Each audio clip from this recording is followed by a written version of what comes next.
Millionaire walked into the wrong room and found the family he never knew. Before we begin the story, leave a comment telling us where you're watching from. We love seeing how far these stories travel. The helicopter cut through the sky like a blade, its rotors slicing the salty ocean air as it descended onto the private helipad of Evergreen Paradise, an exclusive coastal resort where wealth whispers and luxury is assumed. Below, the fine white sand whipped into the air in blinding swirls, catching sunlight like powdered glass. Jared Reynolds stepped out. Everything about him, from the tailored gray Italian suit to the matte black dress shoes, spoke of power acquired, power maintained. He adjusted his cufflinks with precision, eyes hidden behind dark lenses, jaw clenched in the effortless control of a man who had long ago learned to shut off anything soft or sentimental. To the world, Jared was a titan, CEO of Reynolds Holdings, a global investment empire. To himself, he was simply a man in motion. Success was never savored, only pursued. Evergreen Paradise may have looked like heaven to others, but for him, it was nothing more than the next battleground. A multi-million-dollar merger teetered on the edge of approval. He was here to close it, not to rest, and certainly not to remember. A senior staff member of the resort approached with practiced grace. "Welcome to Evergreen Paradise, Mr. Reynolds. Your private villa and the executive conference suite are ready, just as you requested." Jared gave a slight nod, not bothering with a smile. His voice came out clipped, direct. "Have my assistant confirm the schedule for tomorrow's negotiation. No delays, no missteps." Behind the sunglasses, his eyes flicked across the shoreline. Not with awe, but calculation. The turquoise waves, the thatched villas rising over water, the gentle sway of palm trees. All beautiful, yes, but meaningless. They did not move him. Not anymore. At that same moment, on the opposite edge of the resort, another arrival was unfolding. One without the spectacle of noise or staff fanfare, but filled with something far more precious. Hope. A modest luxury boat had just docked. From it stepped a woman in her early 30s, sun-kissed, quietly elegant in a flowing cotton dress, her hair pulled into a loose braid. On each hand, she held tightly to the small fingers of two energetic boys with sandy blonde hair and eyes like green marbles reflecting the ocean. Nicole Evans. To a casual observer, she might have looked like any other single mother taking her kids on vacation. But what they wouldn't see was the journey that had led her here. The double shifts waitressing, the night classes, the coupons, the tears cried alone in the bathroom so her boys wouldn't hear. 7 years of sacrifice, of silence, of longing for something whole. She hadn't come for luxury. She had come to give her sons a memory they could carry for life. "Mom, look! That villa looks like a floating castle." Lucas, the older twin by 6 minutes, pointed excitedly to a row of overwater bungalows shimmering under the sun. His brother, Liam, mirrored his wide-eyed wonder, giggling. Nicole smiled, warm, radiant, and yet behind that smile, her heart ached. Not with regret, but with a quiet grief. These children had never known what it was to have a father, and she had never told them the truth. How could she? How do you explain to two bright-eyed boys that the man you once loved more than anything simply vanished, Jared Reynolds? That name lived like a ghost in her mind. The man who had once whispered dreams into her hair, who had promised the world, only to leave without explanation, without goodbye. For 7 years, she'd kept his name buried, even as the twins grew to resemble him more with each passing day. She took a breath, firmed her jaw, and squeezed her boy's hands. "Come on, let's go check in. We've got some dolphins to find." She had no idea that fate, cruel, poetic, unrelenting, had just reunited their paths. They were in the same resort, just a few villas apart. Two people who had built lives in opposite directions were about to collide in a moment that would unearth everything they'd buried, and reveal truths that neither of them was ready to face. Night had fallen over Evergreen Paradise, casting a soft, amber glow across the resort's wooden walkways and overwater villas. The ocean was calm, almost too calm, as if holding its breath. Jared Reynolds stepped out of the glass-walled conference room, his expression stone-cold, but the knot in his jaw betrayed his frustration. Hours of high-stakes negotiation had led nowhere. The foreign partners had blindsided him with a demand for a new clause, one he couldn't accept without risking the entire deal. He hated delays.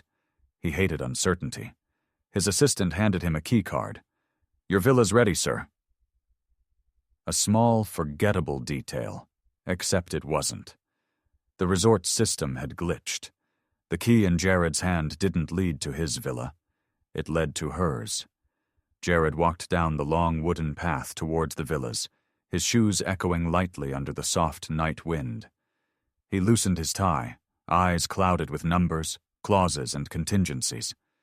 The world around him faded. The ocean, the scent of salt and frangipani, the distant music from the restaurant. None of it mattered. He reached the villa, swiped the card. The door clicked open. Inside, it was warm, inviting, unfamiliar. He didn't notice at first. He stepped in without turning on the lights. The faint scent of vanilla hit him, soft, familiar, haunting. He paused. That smell. He hadn't thought of it in years, but it was unmistakable. A fragrance once left on his shirts, on pillowcases, on memories. He took one more step, eyes adjusting to the low light. And then he saw her, Nicole. She stood near the twin beds, wearing a simple beige silk dress, her long brown hair loose around her shoulders. She was gently tucking in two small boys, brushing the hair from their foreheads, murmuring something only a mother would say. Jared froze mid-step. His breath caught. The boys, they had light golden hair, slender frames.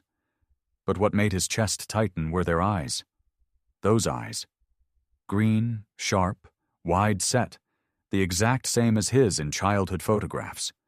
One of them even had the same cowlick at the back of the head. The room fell into a silence so deep it almost rang. Nicole turned. She saw him. And the world, her world, stopped. Her mouth parted slightly. Her hand went to her chest, instinctively protective, afraid. "What are you doing here?" Her voice trembled, not from weakness but from a storm trying to stay contained. Jared's lips parted but no sound came. His eyes never left the children. He didn't need to ask. He already knew. Still the words escaped him, a whisper soaked in disbelief.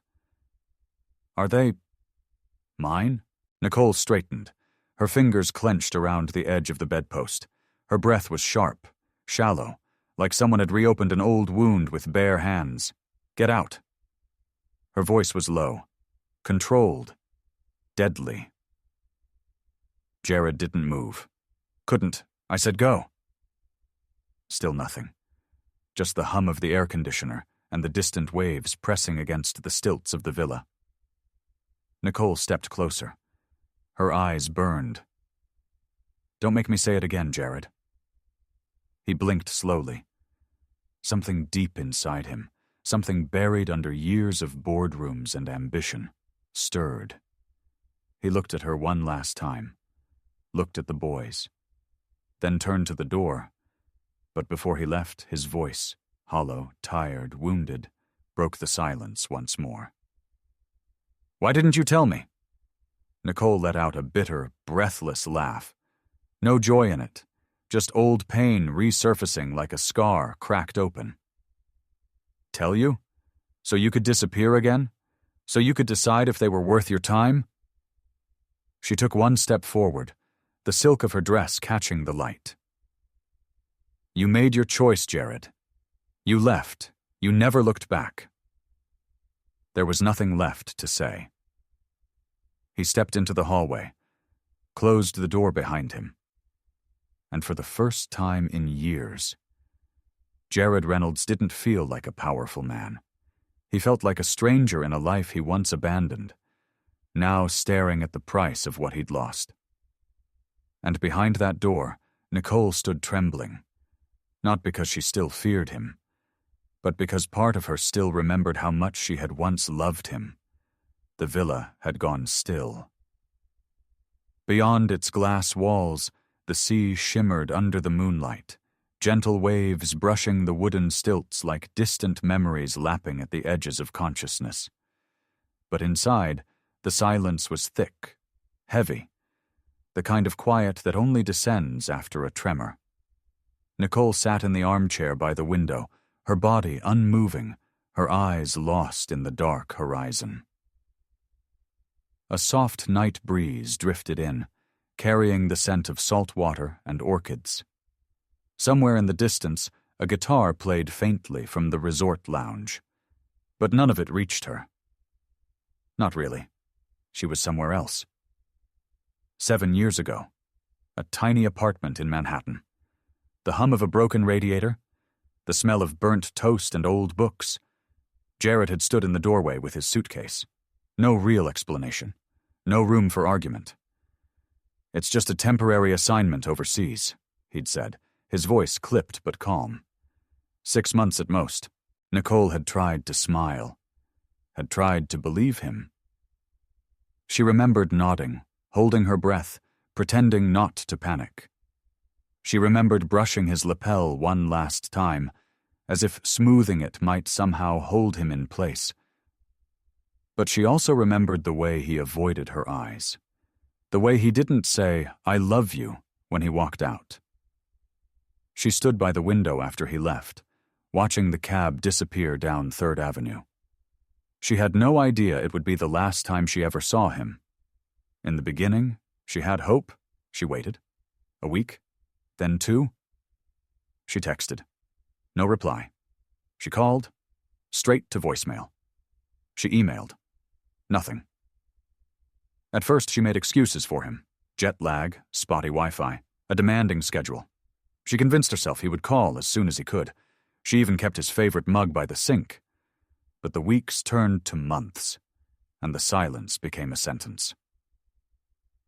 Then came the day she stood barefoot in the bathroom, holding a white stick with 2 pink lines. Her knees buckled. She sat on the cold tile floor, one hand covering her mouth, the other cradling her belly. A strange, simultaneous wave of joy and terror washed over her, like 2 tides crashing from opposite directions. She tried to reach Jared again. His number had been disconnected. His email bounced back. His LinkedIn showed no recent activity. It was like he had vanished, like he'd never existed at all. She was alone. The pregnancy was hard. Morning sickness became all-day sickness. Her ankles swelled, her back ached, and she began to live on ginger tea and saltines. She worked double shifts, lunch rush at the cafe, late-night cleaning gigs, until her belly grew too big and the manager had to let her go for safety reasons. She sold her engagement ring. It bought her 3 months' rent and a second-hand crib. No baby shower. No hand on her belly when the babies kicked. No one to share name lists with in bed at midnight. She went to every ultrasound appointment alone. When the doctor asked, "Is the father involved?" She smiled politely and changed the subject. The delivery came early. She remembered every second of that day. The sterile chill of the delivery room. The bright fluorescent light above her. The scream she let out as her body broke open with pain. Her fingers clutched the bedsheets, white-knuckled, as the contractions crashed down like thunder. She remembered crying out for strength she wasn't sure she had. And then, 2 cries. 2 boys. The world stopped. A nurse placed them into her arms, one after the other, tiny, warm, wrinkled bundles who didn't yet know the pain of being left behind. She held them against her chest, skin to skin, and whispered through tears, "Welcome to the world, my loves. I promise. I will never leave you." It wasn't a declaration. It was a vow. The kind that runs deeper than love, deeper than fear. The kind you carve into your soul when you realize no one's coming to help. In the years that followed, Nicole built her life around that promise. She rocked them through fevers and nightmares. She learned how to stretch $1 into 3 meals. She read bedtime stories even when she could barely keep her own eyes open. She never told the boys about Jared. When they asked where their father was, she gave them soft answers. "He's not with us. He's away. You've got me." But the truth lived in the silence between those sentences. It was there every time she saw Lucas tilt his head like Jared used to, or when Liam narrowed his eyes in frustration, the same look Jared gave during debates. The resemblance was impossible to ignore. Still, she protected them. From questions, from explanations, from the man who had walked away without ever looking back. And now he was here, in the same resort, in her villa, standing inches from the children he didn't know existed. She had looked into his eyes and seen recognition, not just shock, but something primal. He saw it. He saw himself in their faces. And that terrified her, because he had the power to turn everything upside down.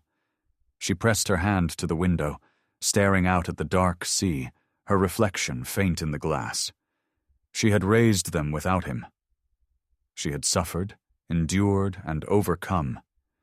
But part of her, some old, injured part, still remembered what it felt like to be left, and she knew.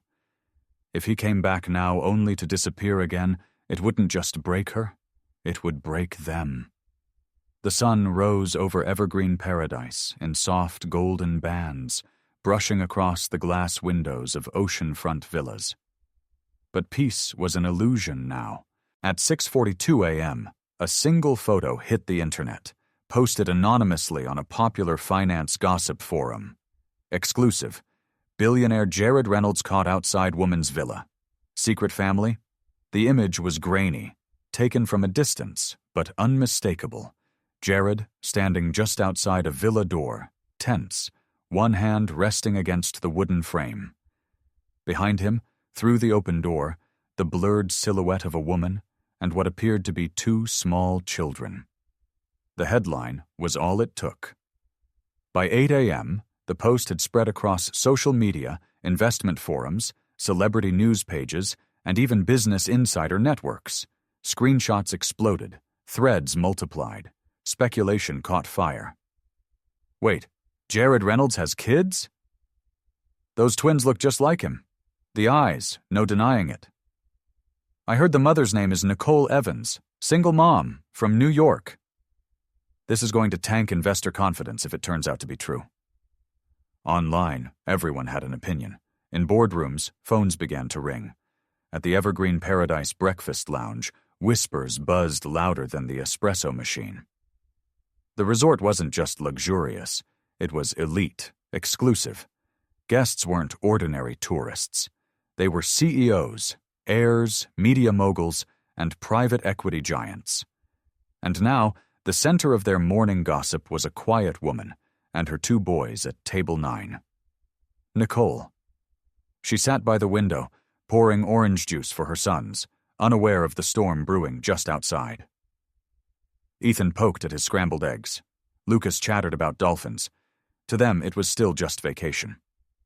Then her phone vibrated. Once, twice, then constantly. 23 new messages. From old co-workers, college friends, a cousin she hadn't heard from in 5 years. Nicole, is this you on page 6? Are those Jared's kids? Girl, you need to see what's online right now. Nicole's fingers trembled as she tapped through the messages. Her heart dropped. There it was, her own face, the boys, captured by a long lens camera as they walked barefoot on the beach yesterday. A candid shot, meant to look innocent, But beneath it, the mystery woman and Jared Reynolds' secret heirs? The caption felt like a punch to the gut. The kids didn't know. They were still laughing, finishing their breakfast, unaware that the world was beginning to stare. Nicole excused herself from the table and stepped into the hallway, pressing her back against the cool marble wall. Her hands trembled. Her throat closed. She had spent 7 years protecting them, from gossip, from judgment, from the shadow of a man who had once walked away. Now, with one photo, everything was spiraling, and the paparazzi hadn't even arrived yet. But they would. She knew how this worked. She had watched enough scandals unfold from a distance. This time, she was the headline. By 10:15 a.m., she had made up her mind. The suitcases came out of the closet. The drawers emptied fast. Little shoes packed without matching socks. Teddy bears shoved between shirts. Ethan looked up, confused. "Mom, what are you doing?" Nicole zipped a bag without answering. Lucas stood in the hallway, toothbrush in one hand, mouth still foamy. "But we haven't seen the dolphins yet." His voice was soft, disappointed. Nicole closed her eyes for a beat. Her heart ached, but she forced herself to stay focused. Her boys' safety, their peace, came first. She crouched to their level, her voice gentle but firm. "Sweethearts, we have to go home now. There are too many cameras here, too many people asking questions." Ethan frowned. Lucas looked down. "Is it because of that man?" Nicole paused, then nodded. "Yes, but it's not your fault. It's just grown-up things. Complicated things." She kissed their foreheads. "We'll see dolphins another time, I promise." She stood up, grabbed the bags, and stepped out of the villa. Her sunglasses hid the tears brimming in her eyes. Outside, a camera shutter clicked. Someone, a reporter maybe, or a guest with a phone, had just snapped another picture. Nicole didn't stop to look. She didn't shout. She didn't cry. She just walked, one hand gripping the suitcase handle, the other holding tightly onto her son's. Jared hadn't shown up. He didn't even know she was leaving yet. And maybe that was for the best. They were nearly at the gate when it happened. Nicole moved quickly, her suitcase dragging behind her, her other hand clasping Lucas's small fingers. Ethan toddled just ahead, still glancing back with every step, unsure why the joy of their trip had dissolved into this tight, urgent escape. The midday sun beat down, hot and merciless, reflecting off the white sand in blinding sheets. The salty breeze that once felt soothing now seemed dry and sharp, like the breath before a storm. And then, without warning, Lucas stopped. His tiny hand slipped from hers. Nicole turned, and time fractured. Lucas stood swaying, his knees trembling. His little fingers fluttered in the air as if trying to grab onto something unseen. Then his eyes rolled back, and his body gave way. He collapsed into the sand. "Lucas!" Nicole's scream tore across the beach like a thunderclap. She dropped everything, bags, shoes, everything, and fell to her knees beside him. His skin was flushed, his lips pale, his breathing shallow and fast. She cradled his burning face in her hands. "Baby, please! Look at Mommy! Come on, sweetie! Lucas, wake up!" No response, only silence. A terrifying silence. Then a voice, low, panicked, cut through the chaos. "What happened?" Jared. He had come running, barefoot, his jacket gone, his dress shirt open at the collar, his breath ragged. When he saw the boy crumpled in the sand, everything around him disappeared.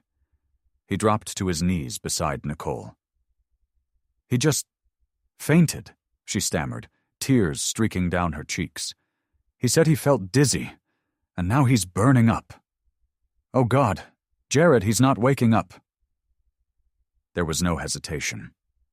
Jared swept Lucas into his arms with a tenderness that defied the panic in his chest. The boy's head lolled against his shoulder, his limbs limp, frighteningly still. Then Jared ran. And not just ran. He tore through the resort like a man possessed, past confused guests, past shocked staff, past every ounce of pride and image he'd spent years building. His polished CEO composure was gone. He wasn't Jared Reynolds, the powerful businessman, anymore. He was a father, a terrified, desperate father. The medical center came into view, a white stucco building tucked behind palm trees. A nurse outside turned as Jared bolted up the steps. "Help! My son! He collapsed on the beach!" Inside, chaos sharpened into sterile calm. Lucas was taken from his arms and laid on the bed, wires and monitors quickly attached. The doctor moved fast, issuing orders, checking vitals. Jared stood frozen for a moment, hands clenched, eyes wide with helpless fear. Nicole burst in seconds later, holding Ethan, her chest heaving. The room was too cold, too white, too quiet. The doctor turned to them, his expression grim but composed. It's heat exhaustion combined with stress. His fever's dangerously high, but we're stabilizing him now. Nicole sat beside Lucas immediately, gripping his small hand. She was trembling, exhausted. Her lips moved in silent prayer. Jared stood a few feet away, unmoving. And then, slowly, he stepped forward. He dropped into the chair on the other side of the bed, reaching out, hesitantly at first, then firmly taking Lucas's other hand in his own. It was so small in his grasp. His thumb gently brushed across the boy's knuckles, memorizing their shape, their warmth, the life still pulsing beneath fragile skin. He whispered, "Come on, little guy, hang in there." And for the first time, Nicole looked at him. Not with anger, not with heartbreak, but with something else, recognition. Because this wasn't the man who had walked away from her 7 years ago. This was a man breaking apart in real time. She could see it in the way his shoulders slumped, in the tremor in his hands, in the silent agony in his eyes. He had missed Lucas's first step. He had missed his first word. He had missed every birthday, every scraped knee, every late-night fever. But he was here now. He hadn't left the room. He hadn't checked his phone. He hadn't cared about the meetings or the headlines or the empire that was beginning to tremble beneath his absence. All he cared about was this boy. His son. The minutes dragged like hours. Nicole wiped sweat from Lucas's forehead with a damp cloth. Jared tucked the blanket around the boy with trembling hands. Every beep of the monitor made his heart clench. Finally, just as the first blush of dawn crept through the blinds, Lucas stirred. His eyelashes fluttered. His chest rose in a slow, deep breath. "Mommy?" he rasped, voice hoarse. Nicole let out a choked sob of relief, leaning over him. "I'm here, baby. I'm right here." Lucas blinked, then looked past her toward the quiet man sitting beside him. "Mommy, who's that?" Nicole froze. So did Jared.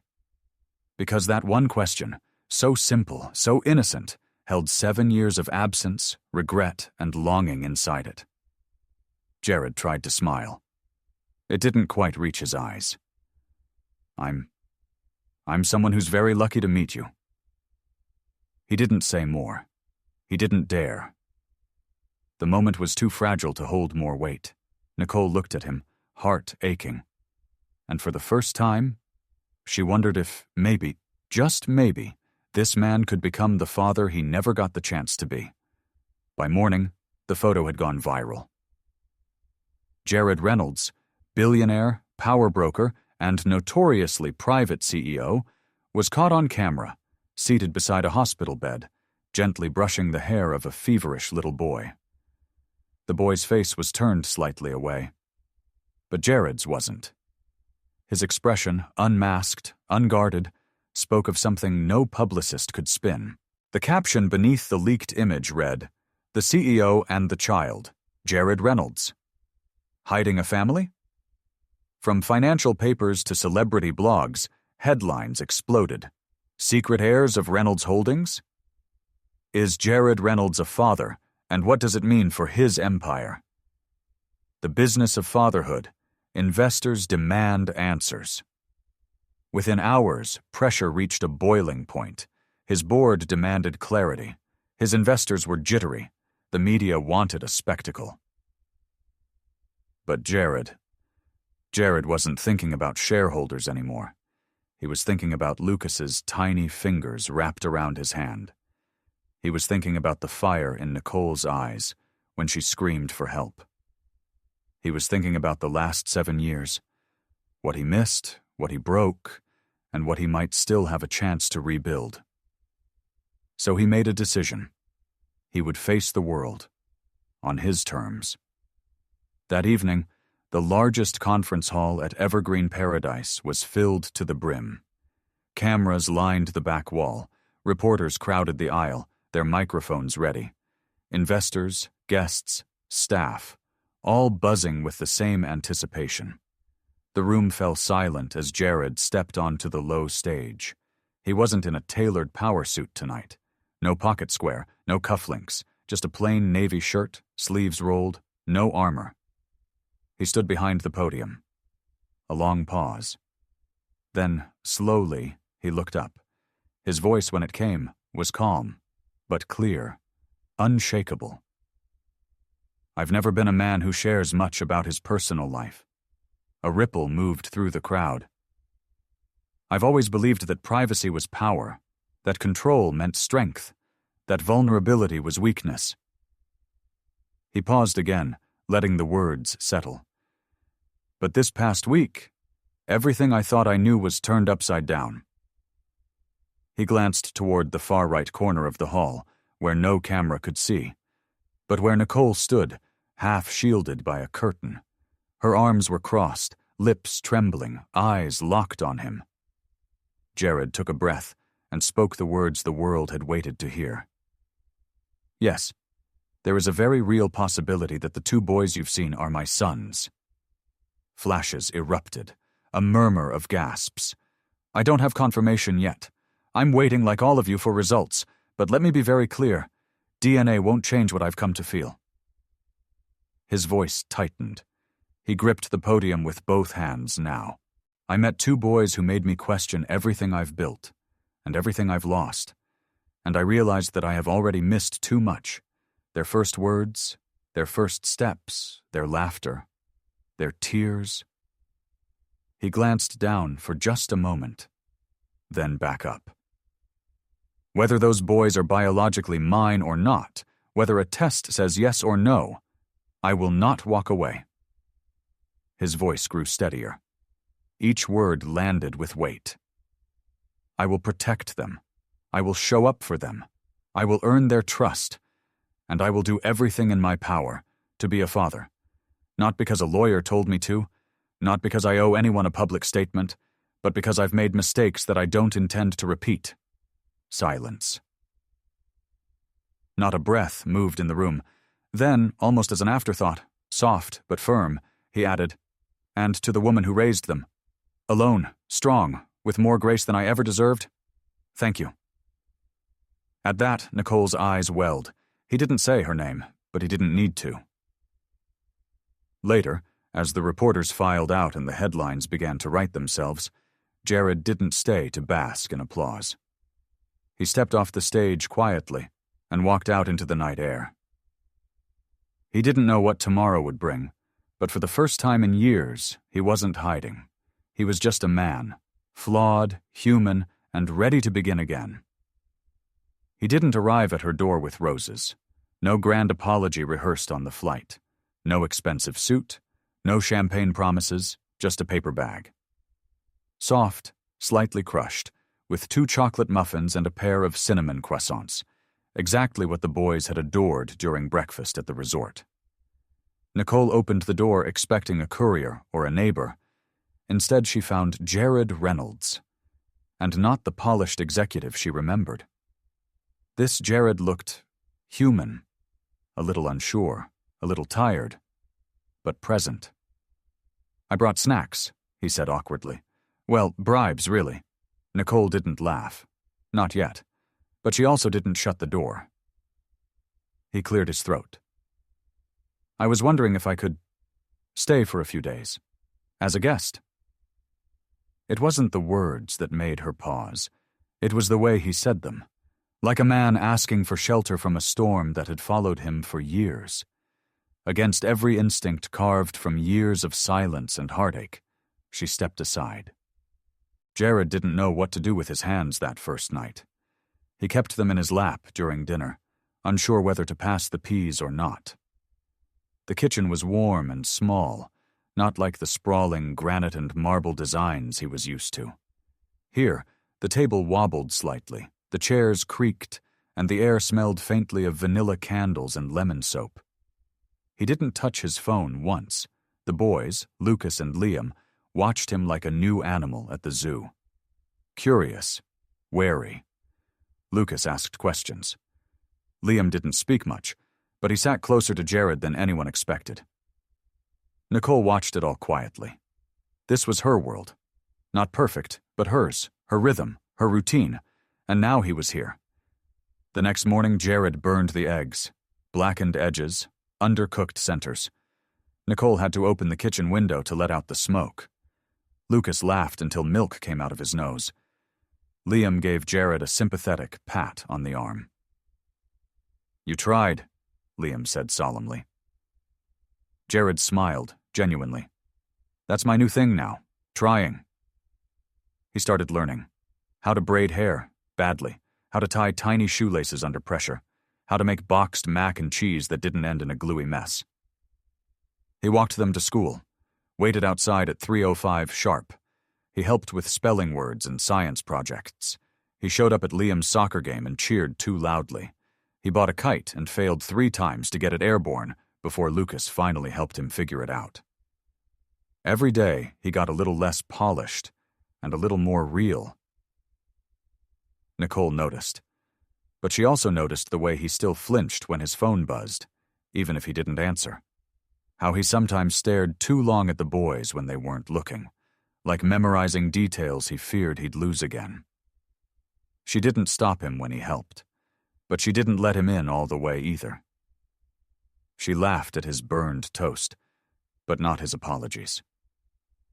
She let him tuck the boys into bed, but never lingered when he did. Because even now, a piece of her stayed locked behind a door he had closed long ago. One night, after a full day of errands and giggles and 2 muddy children in the bathtub, they all settled for story time. Nicole reached for their favorite picture book, about dragons and magic soup, and opened it with her usual warmth. But Liam, his hair still damp and messy, looked up suddenly and asked, "Mom?" She looked down. "Yes, baby?" He tilted his head, blinking. "Do you love Dad?" Time stopped.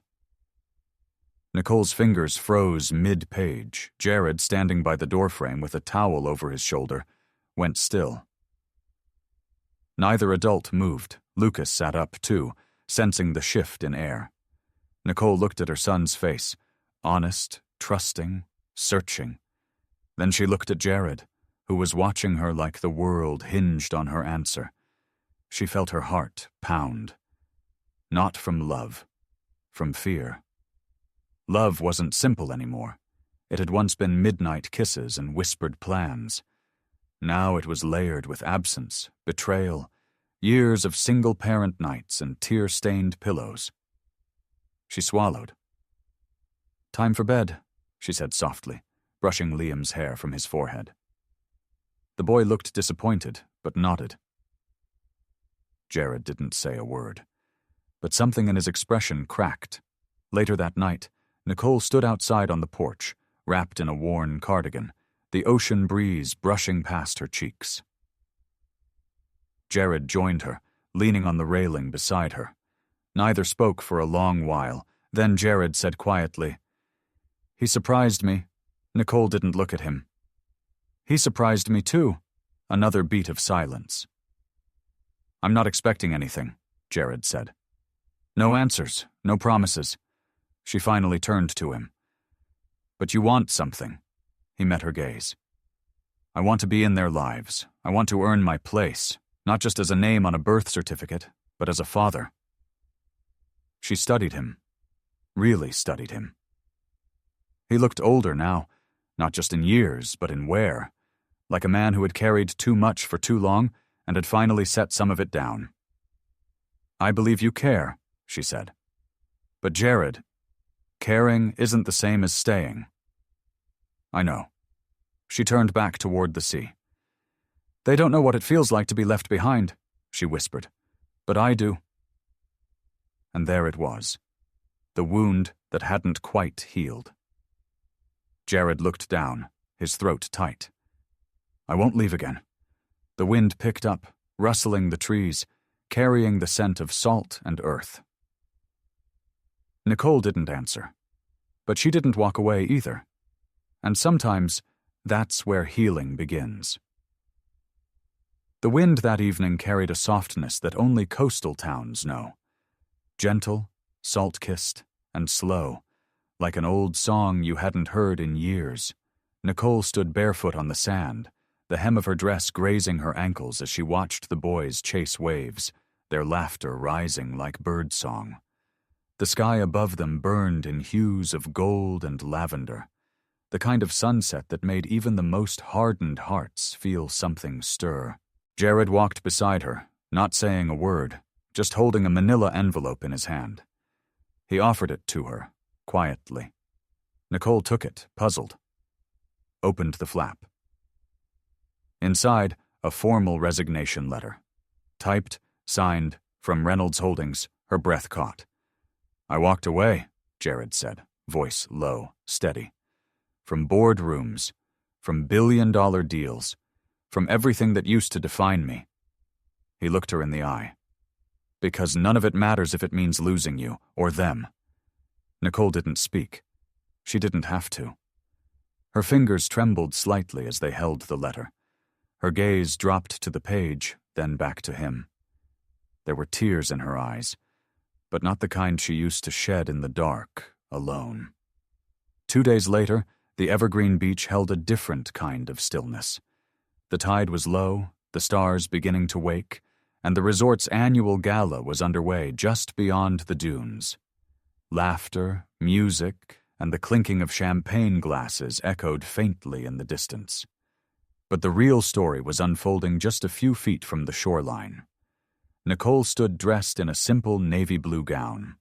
Lucas and Liam, now in their tiny tuxedos, were tossing small seashells into the surf, not knowing this night would change everything. Jared approached. No tuxedo, no crowd, no pretense. Just him. He stopped a few feet away, then slowly knelt. Not just before Nicole, but in front of the 2 boys as well. The sand clung to his pant legs. The sea breeze caught in his hair, and his voice, low even, deeply human, cut through the silence. "I know I've made mistakes," he said, "and I won't pretend words can fix them. I've missed first birthdays, first steps, first words. I don't deserve a second chance." His gaze lifted to meet hers. "But I'm asking for one anyway." He turned toward the boys, his voice thick with emotion. "And I'm not just asking your mom. I'm asking you too." Lucas tilted his head, puzzled. Liam stepped closer. "I want to stay. Not just today. Not just until things get hard again. I want to be here. Every morning, every scraped knee, every school project, every goodnight story. Not as a visitor, as your dad." Nicole's hands flew to her mouth. She wasn't expecting the words to land like that. Like a stone sinking into still water, sending ripples through every corner of her guarded heart. Jared's voice broke now, just a little. "I'm not promising to be perfect, but I am promising to show up. Every day. For all 3 of you." The moment stood still. The waves slowed. The wind hushed. And then, Nicole let out a breath that had been stuck in her lungs for 7 years. A laugh came first, small, disbelieving. Then tears, she nodded. Just once. But it was everything. Yes, she whispered, then louder, stronger, her voice laced with both joy and trembling hope. We'll try again, from the beginning. But this time, don't walk away. Jared stood, slowly, as if afraid she might change her mind. But she didn't.